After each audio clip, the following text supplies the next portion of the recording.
Hi అండి, సంపూర్ణ లాస్కి స్వాగతం. ఈవేళ మా అత్తయ్య స్టైల్లో నువ్వుల పొడి చేస్తున్నానండి. ఫస్ట్ బండి పెట్టి నువ్వులు వేయించుకోవాలి.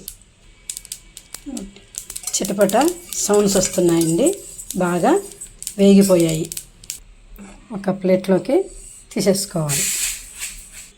నువ్వులకు సరిపడా ఎండుమిర్చి తీసుకోవాలి, కొంచెము జీలకర్ర వేసుకొని వేయించేసుకోవాలి. బాగా వేగిపోయాయి. అన్నీ కలిపి వేస్తే ఒకేసారి మిరపకాయలు మెదగవండి. తగినంత ఉప్పు, జీలకర్ర, మిరపకాయలు ముందు మిక్సీలో వేసుకోవాలి.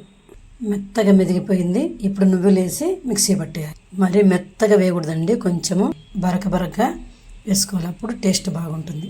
వేడి వేడి అన్నంలో తింటే చాలా బాగుంటుందండి. ఇది రోజు ఒక స్పూను మొట్టమొదటి ముద్దలో వేసుకొని తింటే మనకు కాల్షియం కూడా వస్తుంది. నెయ్యి వేసుకొని తినండి, చాలా టేస్ట్గా ఉంటుంది అన్నమాట. నా పెళ్ళైన తర్వాత మా అత్తయ్య పొడి నేర్పించారు నాకు. అప్పటి నుంచి నేను నెలకు ఒకసారన్నా చేసుకొని నిల్వ ఉంచుకొని తింటూ ఉంటానండి. ఇప్పుడు మీకు ఈ రెసిపీ చూపిద్దామని చేశాను. రెసిపీ కనుక నచ్చితే లైక్, షేర్, సబ్స్క్రైబ్.